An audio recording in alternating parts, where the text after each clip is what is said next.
How's it going, everybody? A little bit of a different show here today. I'm a little bit under the weather, and I'm responsible. I don't want to get my friends sick, so I also didn't want to deal with people in the studio. That's not true. I don't know. Maybe it is. I don't know anymore. Maybe I do know, but I do know I'm drinking coffee. Should you be when you're sick? I don't know, but it's working, and it's delicious. It's trade coffee. We're gonna get into it. Get some of this, not only because I want them to stick around, because it's awesome. We'll talk about it more in a little bit, but we have so much to talk about here today. We finally find out exactly where in the MCU Black Panther Wakanda Forever lands. Sandman season 2 announced, gets picked up. It's pretty awesome. Russo brothers said maybe they'll come back to MCU, but not anytime soon. So is that anything new? I don't know. Again, we got Aubrey Plaza is cast in the new the Catherine Hahn witch series thing from WandaVision that these guys know, and they're Agatha Christie, whatever her name is. Who cares? Perfect. Anyway, we got a lot to talk about. It's gonna be a lot of fun. I'm excited. And if you haven't already, by the way, please subscribe to this channel, because you can see I'm so knowledgeable on all this stuff. And then we also have the Patreon, which we're excited about. The Patreon, to me, has been so much fun to get to know you guys. We do these like 30-minute one-on-one sessions with some people. That's a limited tier, but Winston, myself, and Coy, we did a rewatch for Black Panther, the original. That's on the Patreon right now. We've got a trivia thing up there. There's a lot on there. So join us today to help support the show, obviously, but there's a lot of great things that we're trying to get to know you guys just a little bit more. And then, obviously, if you haven't already, go on over to the Apple Podcasts and Spotify and help this show out. If you do, you scroll on that, you get that, you download the episodes. It's tremendous. All right, let's get into it. It's myself, it's Coy, it's Winston, remote because of me. And here we go. Capes and Cowls, let's do it.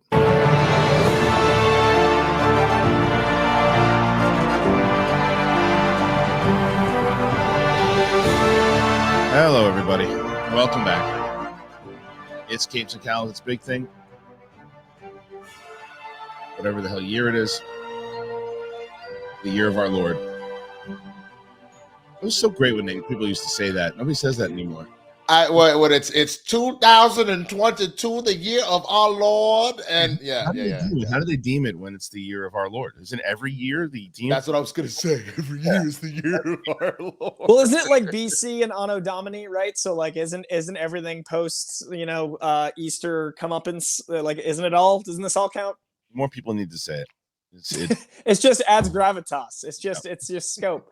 I do need to acknowledge that, like, when we started this stream, I legit thought Winston's window was yours because of how well I'm so impressed. You thought he was here. You're like, wait a minute, they lied. I was like, did they just tell me to we're just tired of your ass being so late, bro. We just said, you know what, stay home, Coy. It's 11:01. I was in here. I was on time because I was in my living room. So also, 11:01. We started 11, bro. How are you late even to the digital? What's funny is I didn't take a shower, and I was like, if I'm late to the Zoom, I'm never gonna hear the end of it. So I was a minute late. You did it. It's fine. But it's the year of our Lord. And by the way, the other thing is, how can we? You know what else we've lost, Winston? No one ever says this. If I met you for the first time, hi, Winston, son of, what's your dad's name? Leslie, son of Leslie. Winston, son of Leslie. I'm Christian, son of Phil. I like that. Coy, son of James, and then like the forearm handshake. Yeah, you can make the trashiest person sound regal. I know, dude. Hey, look, if you can get in tight, what is it? It's something titles as a sponsor. Yes, it's you know what I'm talking about? Pictures of Royal Pictures. Well, no. The something titles. I gotta remember the name. I know whatever. Yeah. You become a Lord, and I'm about to do that, bro. People about to call me Lord Winston. That's gonna be some fire. That's shit. A good name for lordship too. I support that. Lord Marshall. I don't. Sometimes I don't think you can help anybody. You know, it's like, I'm Davis, son of Jesse. Some names just don't work. Yeah, I don't think it'll work. Look, I need to not say it too loud because it may be a Christmas present, but there would be nothing doper than Lady Rose. Like, that shit sounds like a Game of Thrones ass name. You know what I'm saying? Like, damn. All right, we got a lot going on. By the way, I saw a ton of news in our sphere, if you will, and I think that the first thing that we can talk about here, I'll jump right into this Aubrey Plaza thing, because I'm a big Aubrey Plaza fan. And I like her a lot. And so we just got word that she was cast in Coven of Chaos. Aubrey Plaza is set to join Catherine Hahn in the Marvel Studios series Agatha, Coven of Chaos, not Agatha Christie, as I said before, on the Disney Plus service. The WandaVision spinoff will see Hahn reprise the role of Agatha Harkness, whilst Emma Caulfield will return in her role of Dottie. They're all joined by Heartstopper star Joe Locke, who was added to the cast the other day. Details of Plaza and Locke's role are under wraps, as are other details of the new series. Plaza currently stars in the second season of HBO's The White Lotus. Yada, yada, yada. Okay. So the last part of that actually is the only thing that kind of gives me a little bit of hope on it, is because I like Aubrey Plaza a lot, but primarily comedy. And we also saw, I mean, apparently White Lotus, even though it's a comedy, White Lotus season 2, as heard by Roxy Stryer in yesterday's episode, a big thing, kind of dabbles more so into the drama element, and I think she definitely can do drama. But if I was to guess, I'm going to think that they cast her for more of the comedy chops, which scares me, which means that we're still in this phase 4 over comedy phase. But maybe it's just PTSD from the other ones. But what do you guys think? I'm going to go on the side of PTSD, just from the standpoint of, again, we haven't started that conversation about Black Panther yet. We'll get there, but obviously you saw a tonal shift back to what you liked. And I think what made WandaVision so good is you had Catherine Hahn showing what makes her so damn funny, but most of her stuff was her coming through with that serious element. I can't imagine that they're going to stray too far away from that with Agatha, Coven of Chaos. I think that would be a mistake. I think you continue with what you the magic you found in WandaVision. Obviously, you don't do the TV homages, but the same kind of energy, I think, is what we can kind of expect from that. And Aubrey can do it. She's done it before. I haven't seen her in White Lotus, but there's a number of different shows that she's done in movies where she has brought that drama, and I think she'll kill it. She's a phenomenal actress. She really is, and I'm a big fan of hers. It's when I, like I said, when I hear comedy actors or actresses get cast right away, I go, we still going back into this, or we're moving away from that. Coy, how do you feel about it?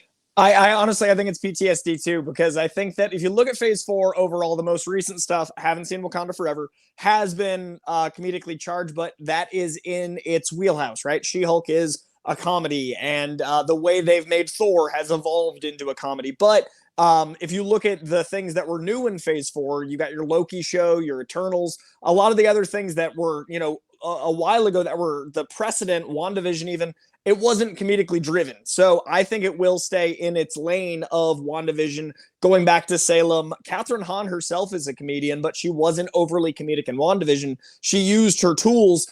And if you look at things like the indie work Agatha, Aubrey has done, like Black Bear, or some of the smaller independent films where she's gotten to flex her dramatic chops, I think just like the great comedic actors that are incredible at drama like Jim Carrey and Robin Williams, a lot of the best dramatic actors have incredible comedy bases. So I think they'll use, our expectations of Aubrey, and she will have comedic elements, but I don't think this signals a comedy Agatha show.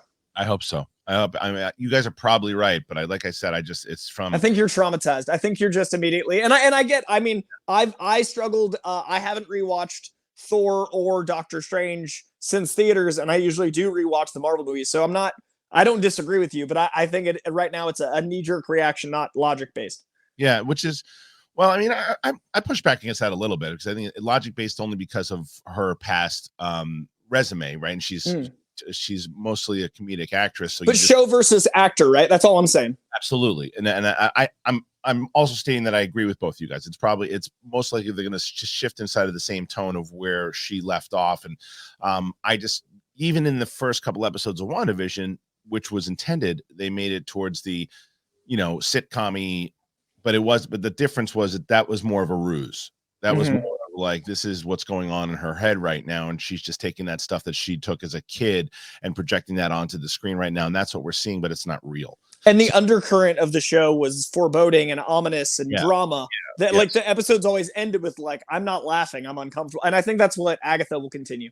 And that's what I hope, because when Catherine Hahn, as you guys mentioned, used those comedic chops in WandaVision, she was doing it within the guise of the sitcom, within the neighbor from next door, where there was, like you said, that ominous thing and the mysterious thing and something was wrong type thing. So that worked for me, and I hope that they do play it the same way.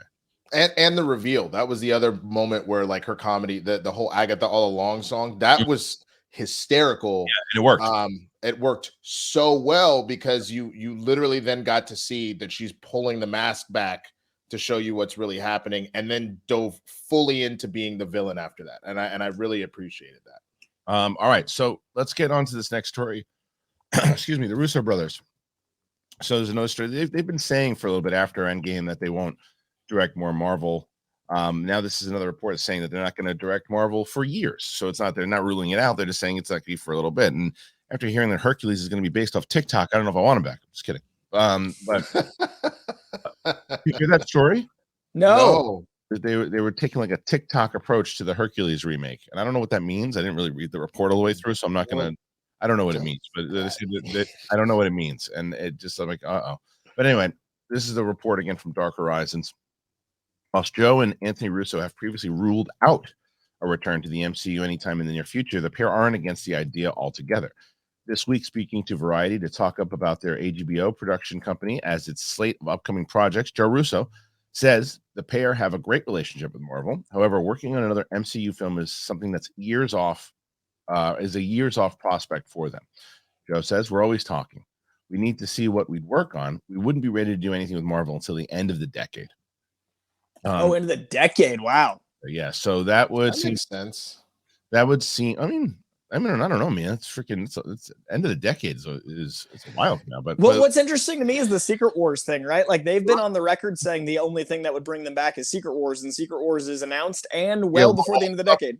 Hold off on that because it gets further into that very thing. The remaining of the article that would seem to put. What the hell happened just now? Just lost the report. Nice job, Coy. Yeah. All right, let's see. So anyway, that would seem, here we go. That would seem to put to rest any talk of the Russo brothers returning for Avengers Secret Wars, releasing in 2026, and suggests even if they do return, it won't be until Marvel's 7th phase at the earliest.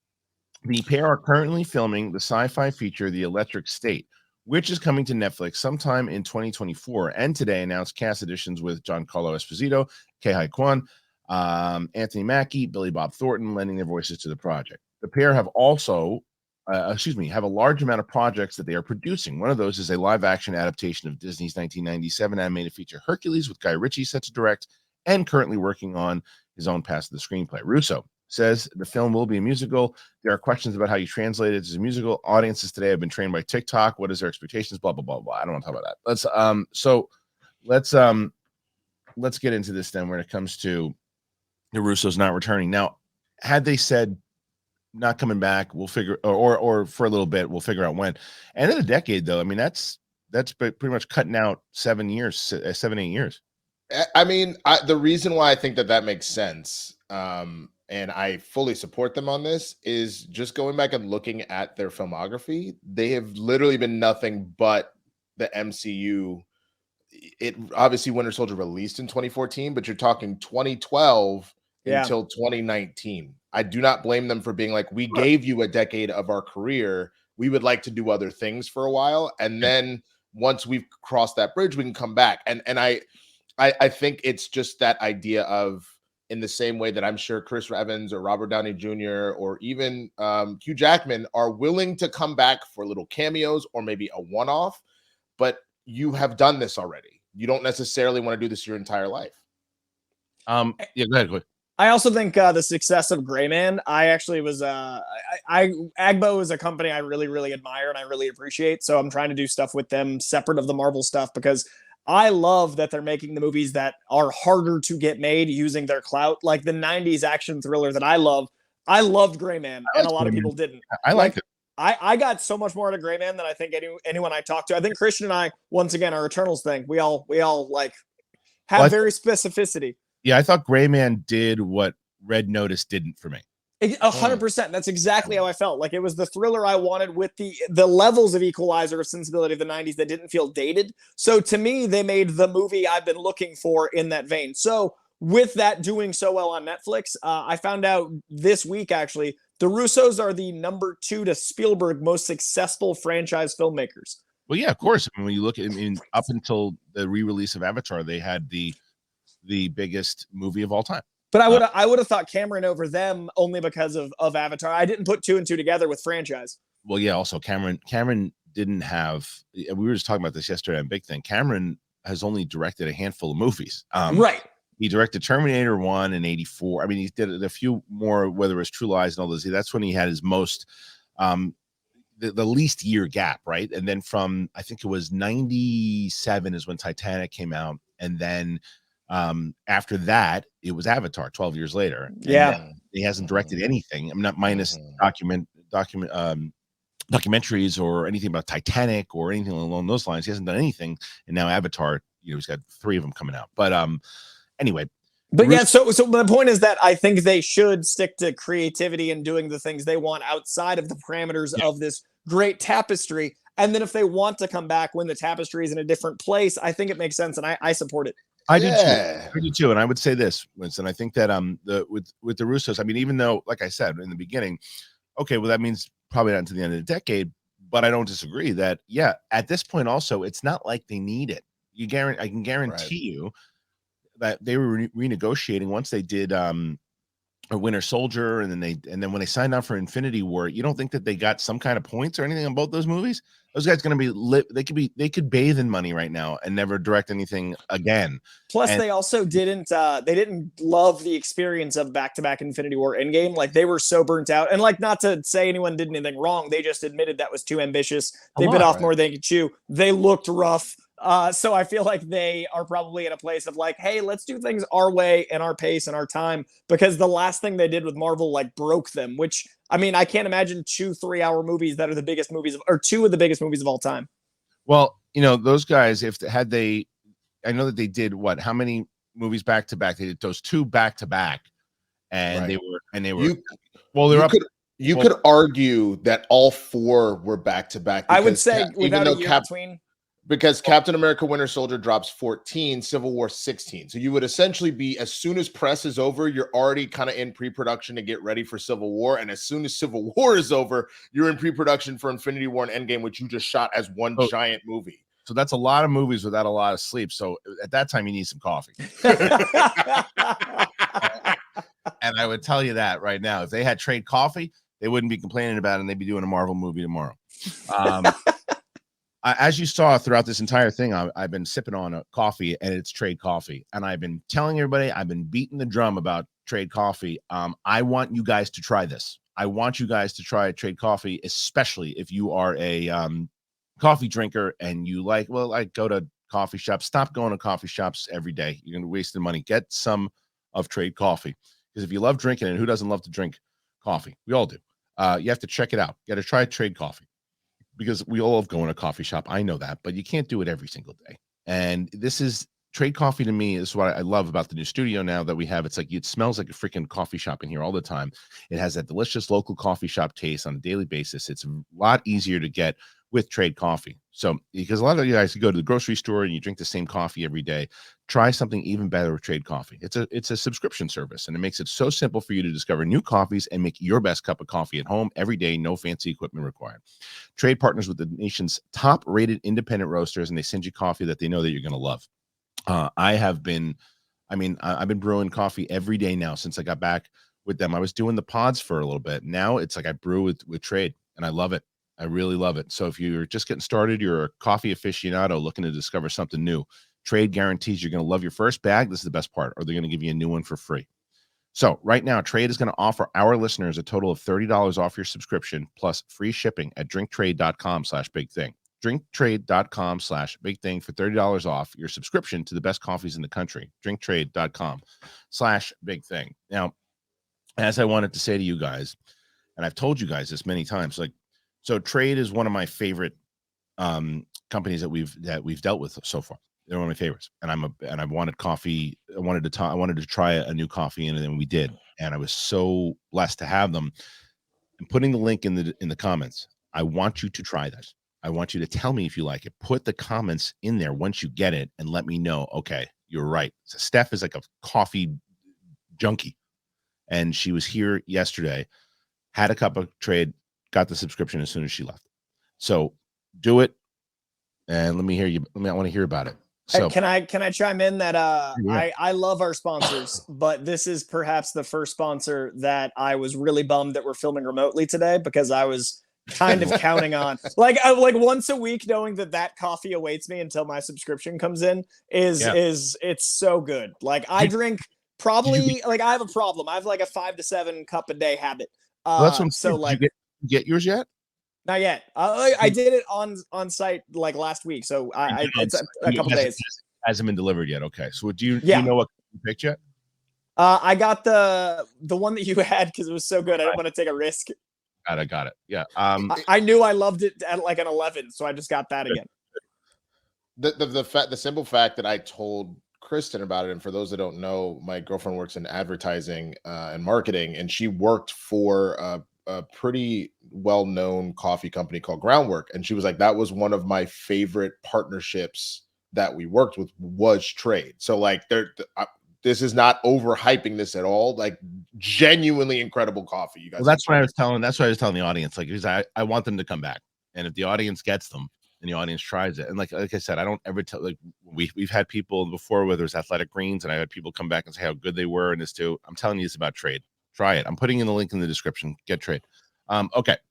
So the other thing I wanted to talk, this is big news, and I don't know if a lot of people are talking about it, and that's Sandman. Yeah. Right?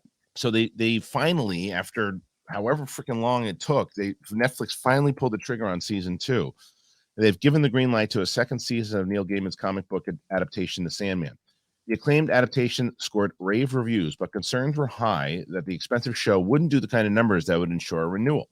The series launched at the start of August and was watched for 69.5 million hours in its first week, 127.5 million in its second, and 77.2 million in its third, and 53.8 in its fourth. That's bizarre. Those are weird numbers.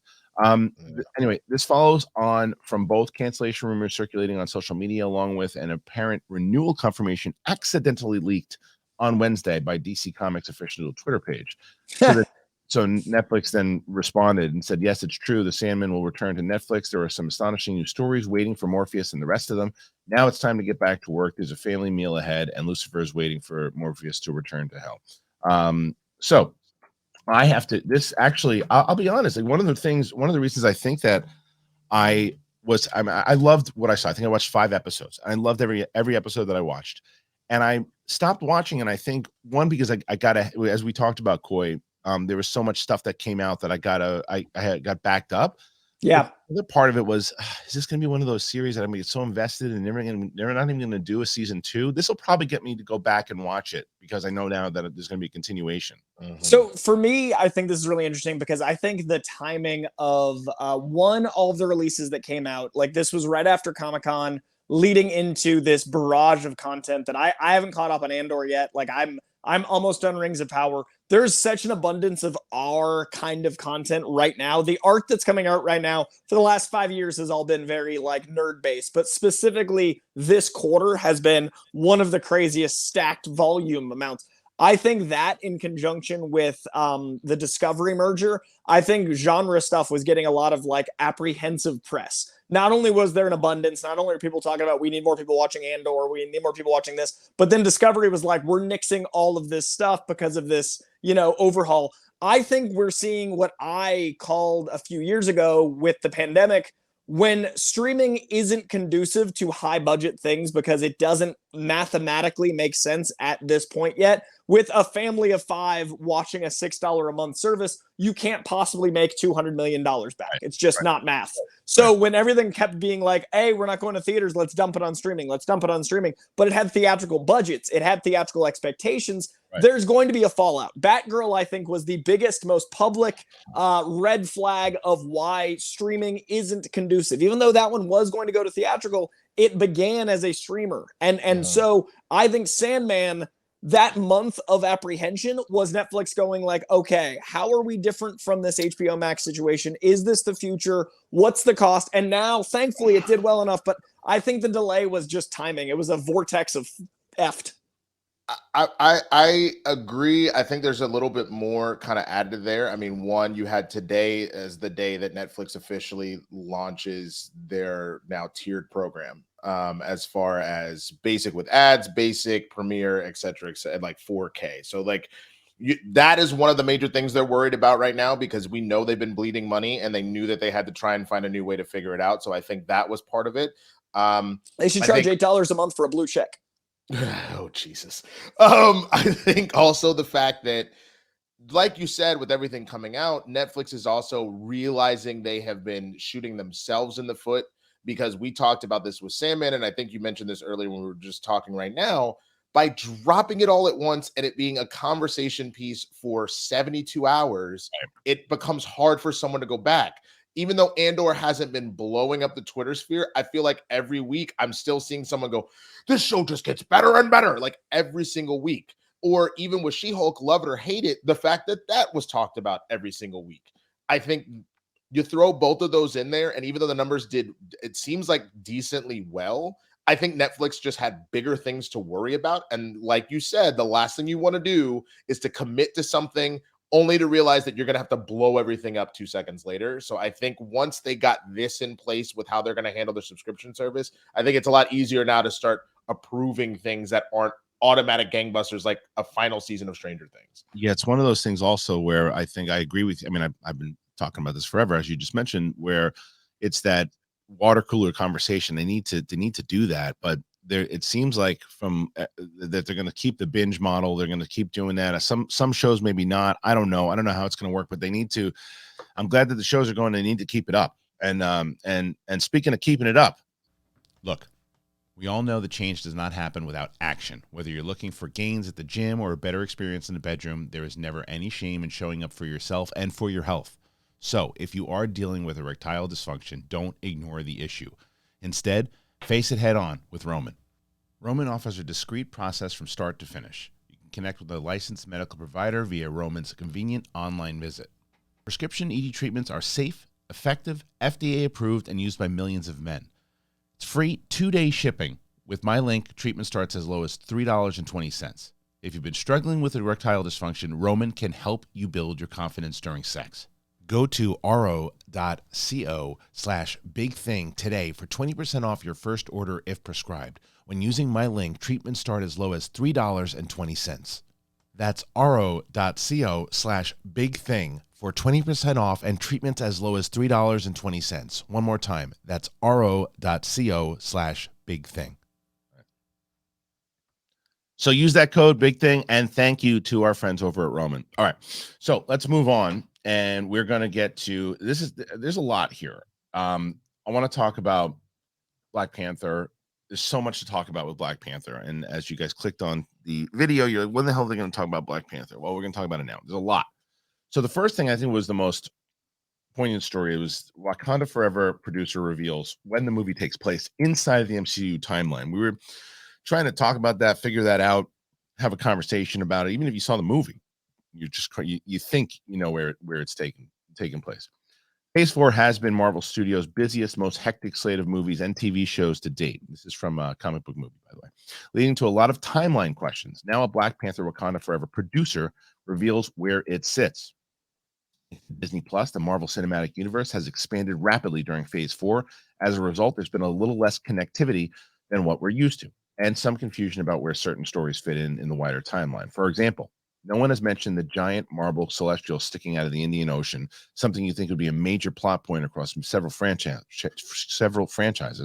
Black Panther Wakanda Forever ends this phase in the multiverse saga, but where does it fit in the MCU's timeline? Thanks to producer Nate Moore, we have an answer.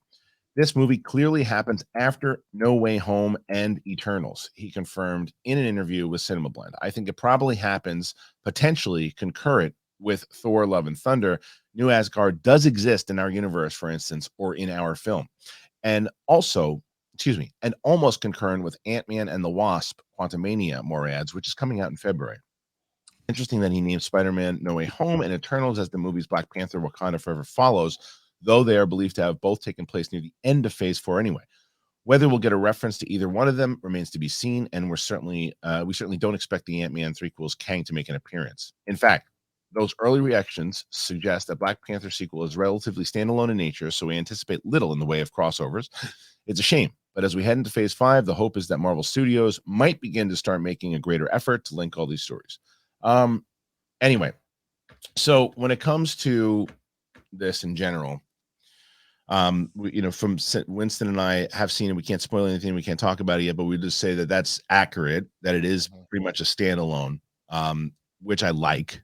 I like the idea that this should be a standalone, which also blends into another part of this story, which I'll throw to you, Winston, first. After this, they also talked to Ryan Coogler recently before the passing of Chadwick Boseman. They were writing a story that it took place, and it was also dealing with loss. In the story more so was about the loss of time, because T'Challa had lost all those years from the snap. So that was what he was writing for this movie before the untimely passing of Chadwick Boseman.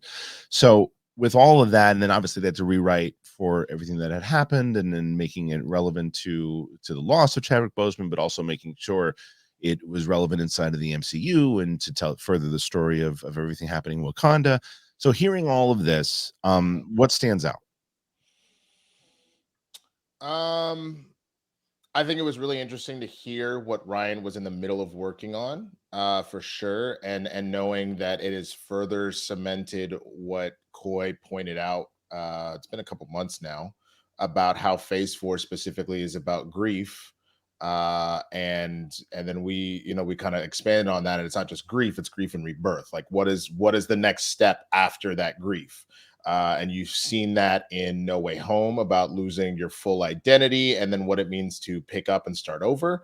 The idea with Thor: Love and Thunder, the idea of losing the love of your life, and at this point you've lost everything, but now Thor becomes a dad at the end, all that kind of stuff. I think it's just continuing to see how do you handle loss and moving on. So it's really interesting to hear what Ryan was originally planning for T'Challa, and the idea of losing that time, and what does that mean as a ruler, as a brother, as a son, into what the story is now, which obviously we're not going to get into. So I think that is probably the part that's most interesting. But the timeline thing is good to know, because I think a lot of people are confused about, like, okay, is this all concurrent? Is Shang-Chi first and then Eternals is we were very confused, because you're getting essentially, what is that, prequel sequels and shit, right, at a Black Widow, and then all of a sudden, someone had to have seen the universe ripping apart in New York with Spider-Man, but then also, like you said, a giant celestial head in the Indian Ocean. Like, the math wasn't mathing. So It's good to know where we are now. What do you think, Coy? So you hear all this, and you hear about the timeline. You have some questions. I know you don't want to hear anything about. I was like this close. I was like, they say one thing. No, but you heard about this. So what do you think? So I have a thought, but I don't know if it's like speaking out of place. But Winston, yell at me if I am. I think it's really interesting that we potentially had a story with, like, there's. I love the first film dealing with race in a very different way. Like, it addresses some of the systemic issues in America in a very poignant way, that brings up the Underground Railroad, that brings up, slavery on ships, and like the things that they address are very important and not generally discussed in superhero fare, much less blockbuster fare. My first thought is we're still living in a system where it is a insane disproportionate amount of incarceration for African Americans. Like, son of a bitch. I'm just waiting. So I was wondering if they were going to address, like, how many Black men have lost years of their life to the prison system, and coming back out of prison and having lost years of their time with their family, of time with their loved ones and stuff. And if they were going to parallel loss in the snap with someone coming back out of, a form of incarceration, a form of loss. And my immediate thought is that, disparity in our world is because of the way this country runs things, but in this world, it's something out of his control. Like, he couldn't control the fact that he lost 5 years. And I would have loved to have seen a conversation about where he, how he came back and reform in his own way and finding his culture, 5 years removed. I'm right there with you, and knowing Ryan and how every single story that he has told in his films, he does do a very good job of relating his, I mean, that's what you're supposed to do with filmmaking, but relating his experience as far as just the world around him. It's not saying that obviously he has had, served any jail time or anything like that, but like I think about Fruitville, I think about the first Creed, I think about Black Panther, and he very succinctly will attack issues or themes that are important to him. And I agree with you. That's probably what that would have been, is what I've been gone now, and there's stuff that happens in the film that very clearly, if that is the route they had gone, you would have seen how that plays out. It's very interesting. Yeah, overall, I mean, I think from the stuff that they've had to go through, what I said, like, just the early reaction that I really enjoyed the film. I thought Ryan Coogler is he's just at another level right now as far as filmmaker goes. I still stand by the fact that I think he probably could have shaved like 15 minutes off this movie, but other than that, it's a really good movie.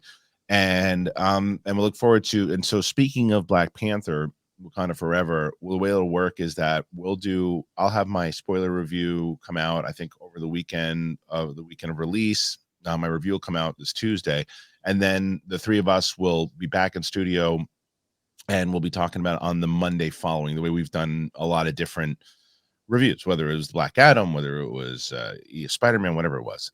But speaking of Black Adam, something else I actually wanted to bring up. This is interesting, this story, because it's what is that? I'm Katie Young, I don't care about you, Katie, and I'm running Younger. for city council because LA. I'm not voting for you. Did we just do an endorsement ad over The Rock? Comic book movie did that. All right, let's see. I don't even know if I'm voting for. I don't even know who that was. All right. Black Adam star Dwayne Johnson reportedly has thinly veiled disdain for Shazam. Interesting. DC Comics fans may, and this is from Comic Book Movie again, may be eagerly awaiting Shazam meeting Black Adam in the DCU. But if a new report is to believe, Dwayne Johnson is far from a fan of the 2019 movie. Here's the report. In the build-up to Black Adam's release, star Dwayne "The Rock" Johnson very much gave the impression he was spearheading the planned new era of the DCU. The actor even fielded questions about this after revealing that he was responsible for Henry Cavill's Superman return, but things have changed a lot since then. For starters, the Suicide Squad director James Gunn and prolific producer Peter Safran have been tasked with taking charge of DC Studios for Warner Bros. Where does that leave Johnson? A new report from The Wrap points out that Black Adam star has long pushed for that franchise to be separate from the Shazam movies. That's no secret, as Johnson revealed. He strongly suggested Warner Bros. Made a standalone movie featuring Teth Adam, prompting them to scrap plans to feature the anti-hero in the 2019 blockbuster. An insider tells him Safran needs to win over all the other filmmakers, and Dwayne Johnson's thinly veiled disdain for Shazam means he isn't loving the idea that his boss is now the guy who produces Shazam. Safran is pretty diplomatic, so I think he will pull it off, but it won't be easy. Johnson once saying he made the unpopular decision to pull Black Adam from Shazam now starts making more sense, as does his remarking saying, I really think that you should make Shazam movie on its own in the tone that you want, and I think we should separate Black Adam as well. Clearly he had a vastly different take on what sort of tone Black Adam should have, and this may go some way in explaining why there was zero mention of his character being responsible for the 7 deadly sins escaping into the world. That was Black Adam's origin story in the 2019 movie. Black Adam didn't even feature any significant nods to Shazam beyond the Wizard's cameo, a bizarre decision when the characters are so linked in the comic books. Superman even shows up in the post-credit scene, setting the stage for a crossover that most fans since said they would rather see feature Shazam. Could that all be a result of Johnson's supposed disdain for the Shazam franchise? Possibly, but it's also likely that he wants to make Black Adam its own thing. Still, the lack of chatter surrounding any sort of crossover does feel odd. The irony, of course, is that Shazam has a 90% Rotten Tomatoes score compared to Black Adam's 40%. The latter looks set to make roughly the same as the 2019 title by the end of its run, so pairing these two up sooner than later might be what's best for Black Adam. Okay, lot to unveil. There's a lot to talk about there. I believe this 100%. I think I don't think The Rock likes that movie at all. I don't think that he really cares for Shazam. I don't even know if he likes Zach Levi. I have no idea. I don't know what I have no idea. I don't know if they know each other or not. You know, if you talk to The Rock, he's like, he's probably perfectly nice guy. But I don't think he likes it. And they're very different, in every way, right? Like one of them's an Amblin film, one of them's a 2000s blockbuster, one of them is about family, one of them is about anti-heroes. Like they couldn't be more fundamentally different in their execution while being the same story. Like they are of the same origin, but they are a split of movies. So I can see where The Rock, as a businessman, wanted to make his movie. He set out for 15 years to make his movie, was like, hey, I don't want a bunch of cooks in the kitchen. Let's remove this tone altogether. This is going to be my Black Adam movie. What will be interesting is one of them cost a lot less. So if they make the same amount of money, it is a profit thing. Like Shazam did not cost as much as Black Adam. And I think that it's interesting with The Rock's infrastructure if they're gonna get force them together. Because personally, I think The Rock is the most invested in the DC universe outside of the producers. Like outside of James Gunn and Peter Safran, I think no one is as let's grow this thing, let's make this into an empire, let's make Black Adam as part of something greater important. I don't know that Zach Levi or any of that team really wants to play in the greater sandbox. So if it ends up being a thing where like Shazam and Black Adam clash for a second, as a comic fan, that's a bummer. But as a film goer, I don't think it's a bad thing if they stay separate. Like, yeah, it'd be weird if Lex Luthor had an entire movie without Superman and then at the end Shazam cameoed. But it's also weird that the Joker had a child, Bruce Wayne, in it because it's an Elseworld. You can make Elseworlds. I'm cool with it. You can, but I think there's a difference with the Elseworlds when it comes to both Black Adam and Shazam seem to fit into the DCU and Djimon Hounsou, right? Like I think it's how you pronounce his name. Yeah, like that's foundational.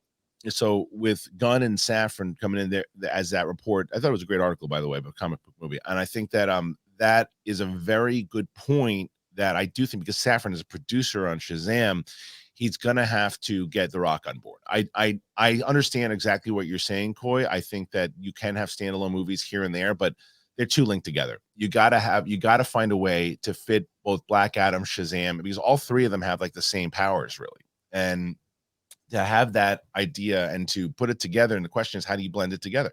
And I think that the other thing, Winston, that I wanted to talk about that will shift.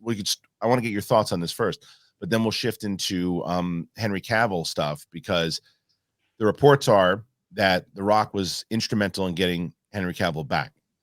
I saw an interview recently with Henry Cavill, and he asked, "Was The Rock the one?" And it might have been Chris Van Vliet that asked. I don't remember. It was a good interview. It was a Chris, and he asked, and he said, "Was it The Rock that was the one who brought you back?" And he said there were a lot of people that were instrumental in it, and he mentioned Danny Garcia, and he said certainly Dwayne Johnson has something to do with it, but it didn't seem like he was the only guy, like out of Henry Cavill's mouth.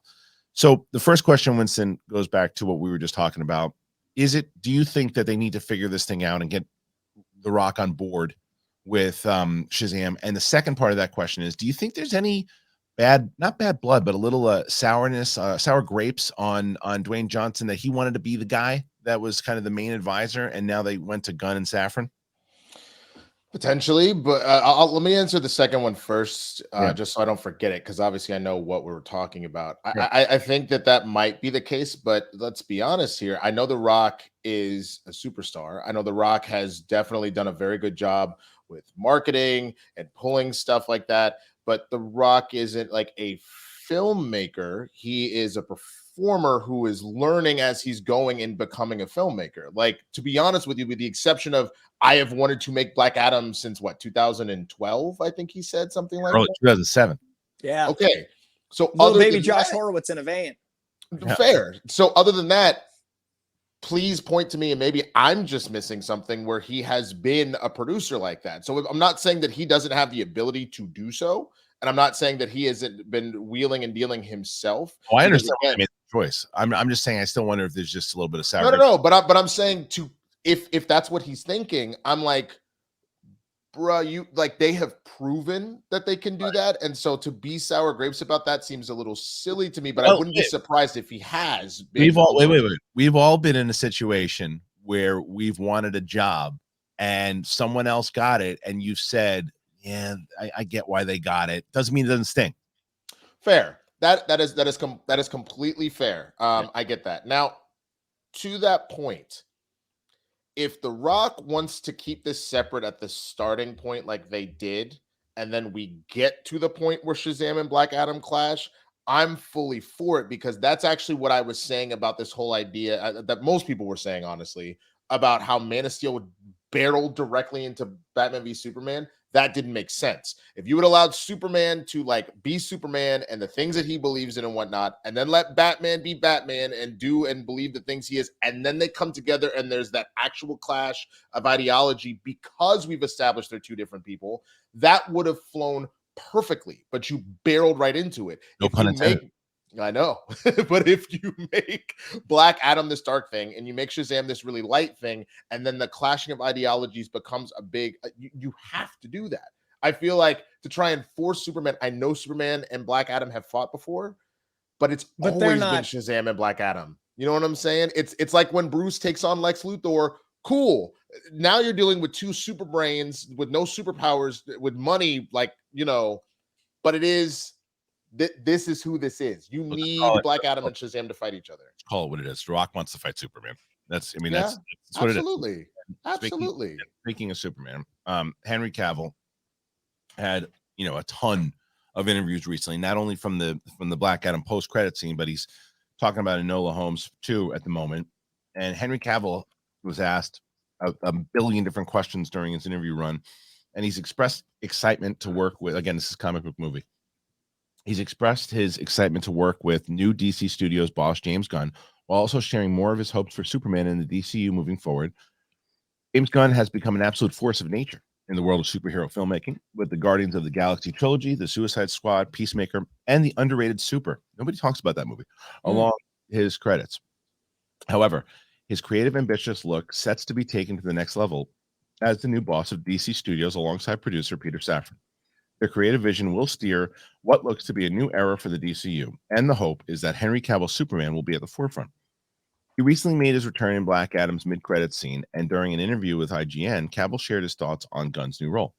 I have not met James yet, the actor started by admitting. I am looking very forward to meeting him. He's clearly a very, very talented man, and I can't wait to sit down and have a long conversation with him. I'm very excited about him being there and very excited about any future opportunities we can work together. Cavill would also go on to share some of his hopes for the Superman franchise. While we know he's looking towards bringing a new season of joy and optimism to the Man of Steel, the Witcher star, former Witcher star, we should say, also wants his Kal-El to inspire.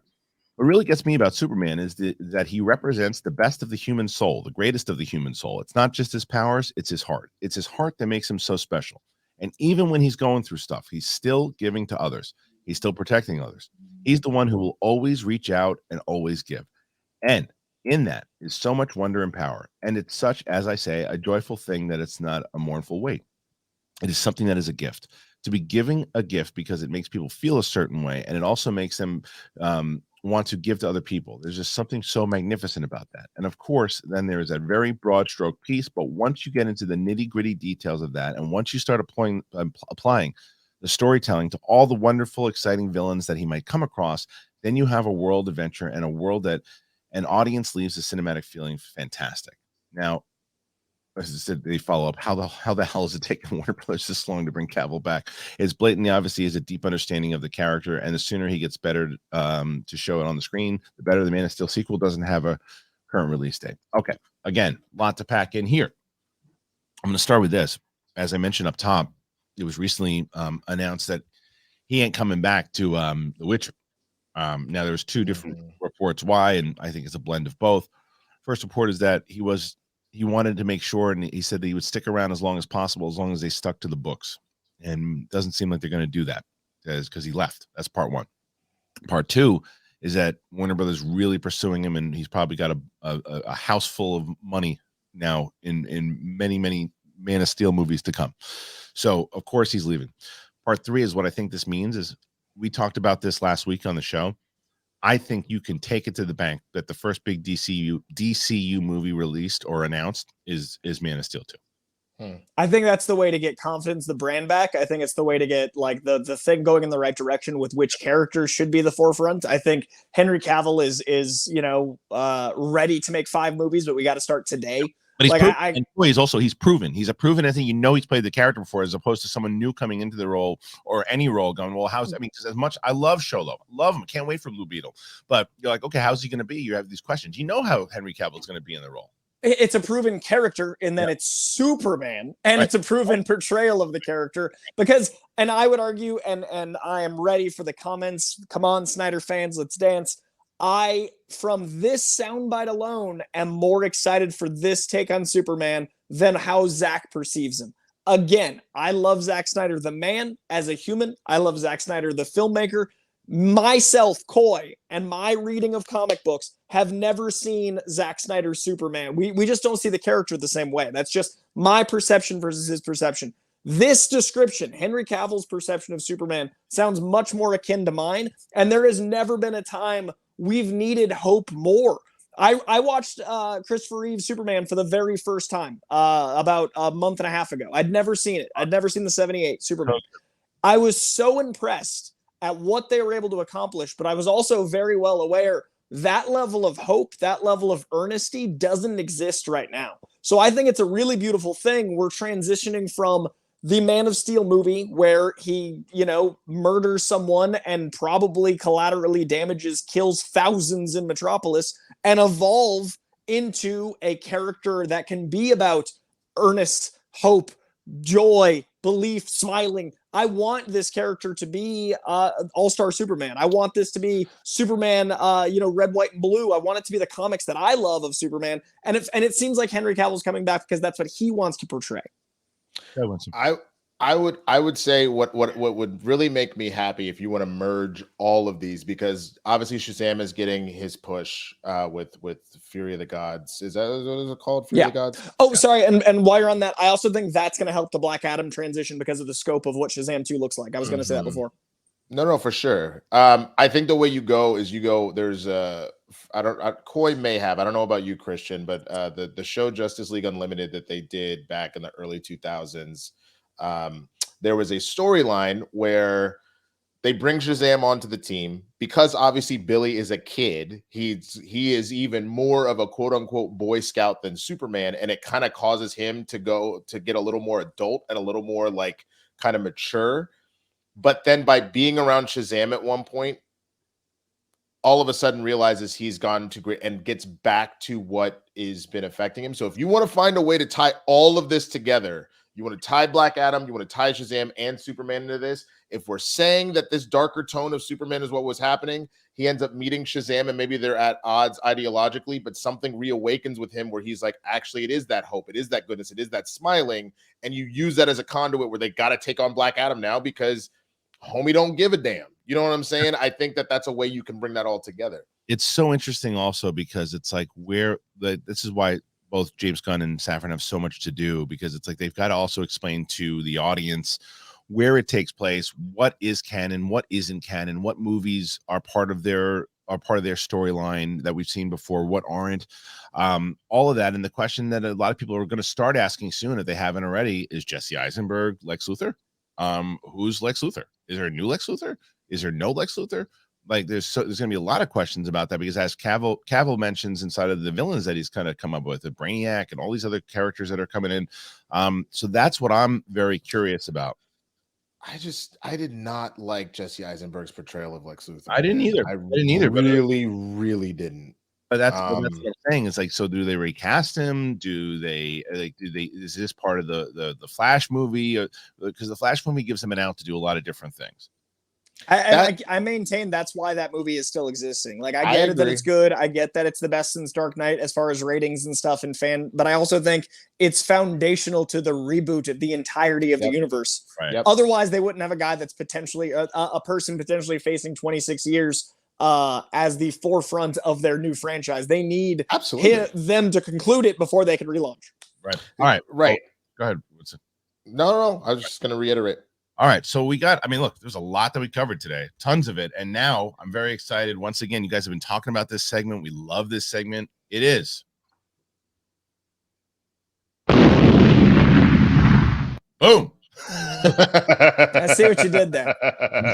The boom is if you're brand new to the show and you haven't seen this before, Boom Studios sponsors this segment, but it is a comic book segment where we will cover a lot of stuff from Boom, and there's other stuff that whether Coy or Winston or myself are reading or heard about. We will talk about it inside of this. And I wanted to let everybody know that we're very excited. If you haven't, more people are learning about Boom Studios because of us, and I'm very excited about that. But I'm also excited because we get a chance to even dive a little deeper. And I'm going to throw it off a little bit here, Coy. I'm not even going to start with a Boom title yet. I'm not starting with it yet. I'm going to start with this. So Marvel Comics announces Free Comic Book Day. 2023 titles include Spider-Man, Venom, and Avengers X-Men. May 2023 is still a long way off, but Marvel Comics has already revealed its Free Comic Book Day offerings, which includes Avengers X-Men, Spider-Man, Venom, and more. We're only gearing up for the holidays, but Marvel Comics has already revealed next year's Free Comic Book Day offerings. We'll be getting 4 separate titles packed with exciting entry points into the Marvel Comics mythos, including lead-in stories to the biggest comic book sagas of 2023, like Fall of X and Summer of Symbiotes. There will be also spotlight creators and characters from different cultures, communities, and identities, providing the perfect first comic for new readers. There's a lot here, but Coy, what do you think? Tell me a little bit about this comic book day. This is something you probably shut your phone off and nobody can see you because you're going to get comics. So it's a really cool day that they do every year. It is the first Saturday in May. And basically it is a way to get people into comic book stores. So they give away literally hundreds of free comic books. Every different publisher has their free comics, but the stores often have like 50% off certain books or like some percent off old Silver Age books. And basically it's a party. It's Mardi Gras for comic fans. So what I usually do is I go around all of my local comic book shops. I pick up a couple free books, but I also try to help the stores by getting like, that the discounts on books, but supporting. So the last 3 years 1 year was lockdown. So over the last 4 years, the last 3 years, I've gone to the 7 shops I go to in the greater LA area and film and try to advertise and get awareness because it's about the shops staying open. It's the physical store because free comics are to bring you into the store and check out stuff. So the coolest thing about like House of Secrets, Golden Apple, and those places is they often curate like, hey, if you like this free comic, here's 2 that you'd also like, they're half off. Hey, if you like this creator, here's some of their other work as a trade. So it's a really great day to like discover. So it's kind of like buying an old school DVD bundle set of like Colin Farrell and being like, oh, this is his other movie, and like seeing, that world. So I love Free Comic Book Day. Well, there you go. So 2023, that's coming out. Now let's talk about Boom, because Boom has some really fun stuff coming out, as we've talked about. Winston knows about this one. This is Magic. Oh, yeah. Magic number 20. It is a big, big week for Magic the Gathering fans because Magic number 20, it's coming out this week, and it features the epic final confrontation that's going to end the Battle of Ravnica storyline. For me, I've heard that Boom is coming out. It's got some big plans for Magic in 2023, and through Mark Ellis and Ben Bateman and all these people, I'm learning more and more about it. It sounds something I want to see more. I'm hearing more. It seems right up my alley. So you definitely don't want to miss what's going on right now and get caught up on this storyline. It's coming. It is available this week. It's Magic number 20. The thing, because I read it obviously, and it's phenomenal. I think the only thing that like bothers me is that I didn't know sooner, so I could have read everything leading up to it, because enough of my knowledge base from the game, there were things I picked up on immediately. I was like, oh snap, that's like, that's a stampede, or that's what, like, I was definitely locked in.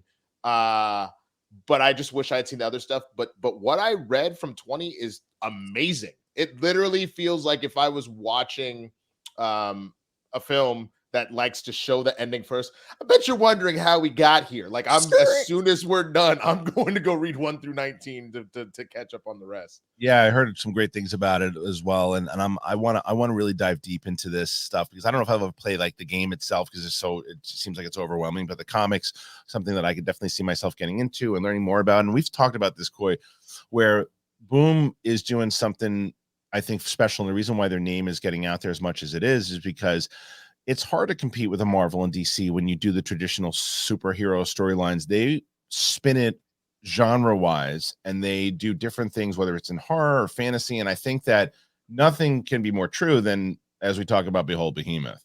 Now, I know that you have checked this out, but in the original, Behold Behemoth, it's coming out, and it's the original from Boom Studios. It's Behold Behemoth, the new number 1, and everybody's geeking out about it. We talked about it We're excited about it. Coy is literally popping out of his seat so I can shut up so he wants to talk about it. But we told you last week that the fans were hyped about it, and we were absolutely right. We found out, Boom, and actually announced yesterday that the first printing of the comic, it's already sold out at the distributor level, which is awesome. Wow. Yeah, that means that honestly, whatever is on store shelves right now is all that's left of the final printing of the cover. A second printing is on the way, but for collectors, that original first printing is going to become highly collectible as the series goes on. So if it is a series that you think you're going to want to collect, head down to your comic shop as soon as possible so you can get one. But Coy, go ahead, man. Okay, so first, number ones are the great gateway for people like Christian that don't as often read comics. And Boom, for example, is a great place to get these new number ones with new creators you might not know and experience something that doesn't have a ton of continuity. Like you're diving into number one. You don't have to have read a single other comic to get the whole behemoth. And what I love about this book is the scope. It is a great first comic for anyone because you immediately see the power of the medium. You're aware that a director would need $300 million to make this thing, and they might not get that money. Instead, you can show the scope of your imagination, your creativity with this book. It reminds me a lot of another Boom title, We Only Find Them When They're Dead, which is this incredible book about basically hunting the bodies of gods to basically harvest them for sustenance and money. So it's the scope of a world where gods, we only find them when they're dead. So you find these dead gods and then you utilize them. And then from that number one, that they're in issue 18 of that, they've made this whole religion, this whole political intrigue. And I can see that happening with the whole behemoth. The whole behemoth is a great foundation. It's a great starting point to build a giant lore. I know how much Winston loves lore. This is so tangibly like, hey, we can build franchises off this. We can start this entire world. And what I love most is that it just feels like, and I said it last week briefly, you immediately love the characters, you immediately believe the world, but upon reread, what I am overwhelmed by is the possibility of the scope. And there's a reason number one sold out. And just like a Berserker, like buy multiple copies. Like I got 3 number ones of the first printing of Berserker at 3 different local comic shops. That way I wasn't a monster, and also so I could support local comic shops. But I'm not stealing from everybody by taking the last 3. But like this book is already sold out. So if you're buying comics to read them, number ones are great. If you're buying comics for their collectability, number ones first printing are great. And if you're just trying to understand this world of fandom, Boom's a great place to get number ones because you're not going to have read the 60 years of Spider-Man Winston and I have. It's amazing. So again, we have those two, and then there's something else that they told us about that we're really pumped about. There's something that because every week they send us the new stuff and the stuff that's coming out. We get little special previews, but this one here is something I was tell you guys a little bit more about, and it's called Firefly Keep Flying. It's a new one-shot story set in the Firefly universe, and it's written by Jeff Jensen, who was one of the writers on. Oh, excuse me. There's the fit, everybody. Sorry. So Jeff Jensen, he was actually one of the writers on HBO's Watchmen. Firefly fans are not going to want to miss this one. It's a unique story, and it takes place many years after the events of both the series and the movie. River Tam is the current captain of the Serenity, putting together a brand new crew and embarking on an amazing adventure. So I know that I remember for many, many times just coming into this space and shoot, not even in this space. When I was working at Silver, Ethan Irwin raved about Firefly, talked about Firefly all the time. Everybody loved Firefly. Everybody loved that whole the movie, the lore, from the show into the film, and they have a very, very hardcore fan base. So the idea of the continuation into a comic, I think, is something that is very smart. Again, this is why I talk about Boom and how what they're doing is very smart. This company, and I'm saying this honestly, even if they didn't sponsor the segment, it's really fascinating when you see a studio that gets it. And Winston, by them continuing on this series, it just seems like that plays into it. Yeah, I honestly think so. And, I think, like you said, this has become one of my favorite segments to do just from the standpoint of like, I have read, Coy is right, 60 years of Spider-Man, but not across the board. Like I can't say that about every single title, every single character, all that kind of stuff. I love that I feel like I'm on the ground floor, but I'm also not just on the ground floor from the standpoint of like, okay, whatever, like this is high quality, man. Like it's on another level. again, you are looking at that rookie quarterback that is already mixing up with the greats from the start. I'm still thinking about jump. Damn Them All, man. I like that. Like we read that a week and a half ago, and I'm still thinking about that book. That's a great number one. And what you're saying, because this is the ground floor, you can just pick up that one and like dive in. Sorry to interrupt. No, it's okay. So I'm glad that once again, those are all the stuff that's in there. You can check out all those titles. And we're excited to be working with Boom. Very pumped up for it. Once again, ladies and gentlemen, this has been the segment. That wasn't delayed at all. So, anyway, it's a pleasure to be working with those guys. It's a pleasure to really get the passion more so out of Coy and Winston when it comes to comic books and watching them kind of light up, and me being the kind of the learner and learning more about these things every day. Because I get more excited, and I've always gotten more excited about projects when I know them, that I've heard about them, I've read about them, I've read them, and then then when I see like the announcement of, oh, they're turning it into a TV show, they're turning it into a movie, and I think you're going to get a lot of that from this segment. So I'm excited about it. Well, it was a pretty stacked show today, guys. I got one last plug for a non-Boom comic. I meant to plug it in earlier. Please. DC Comics this week, Paul Dano himself wrote Riddler #1 in the continuity of the Batman. I think it's a mini series that's going to be 5 or 6 issues, but it's his personal vision of how the Riddler and the Batman started, and the art is gorgeous, and it's really like it feels like David Fincher's Seven, but the Riddler's perspective, and you start to get teases of how his idolship of the Batman came to be, and the artist who's incredible makes it Paul Dano. So written by Paul Dano, looks like his young Riddler. Solid first issue. Check it out. That reminds me of when the Batman '89 comic came out. I loved that Batman '89 comic. I remember we talked about it. So if you liked the Batman, which we both did, and Winston, since you and I talked about the Riddler's like backstory, he actually came up with it as an actor and then made it into a comic book. It's dope. It's amazing. That's all right. Cool. Again, guys, stacked show. We will be back in studio next week. So again, how it's going to work, we have next Thursday will be, next Friday will be, as always, you get 1 Capes and Cowls, and then the following week you're going to get essentially 2 Capes and Cowls, because you'll get the Black Panther Wakanda Forever spoiler discussion on a week from Monday, and you'll also have the the show that will come out the following Friday. So anyway, thank you guys so much for joining us. Thank you to Winston, thank you to Coy, thank you to everybody out there. Make sure you comment, get yourself some trade coffee, and I want to hear about it. I really want to hear about it. I want to hear it because I'm telling you, this is a company I want them to renew. I want to hear more of it, because for selfish reasons, I want my office to smell like this all the time. And I'm going to get a subscription to them regardless. But either way, I really want you guys. When we had Athletic Greens, I kept hearing how you guys are trying it and loving it. I want to hear the same thing for Trade Coffee. So go ahead, let me know. All right, everybody. Thank you guys so much. Thank you to Coy and Winston, and we'll see you on the flip side. Peace.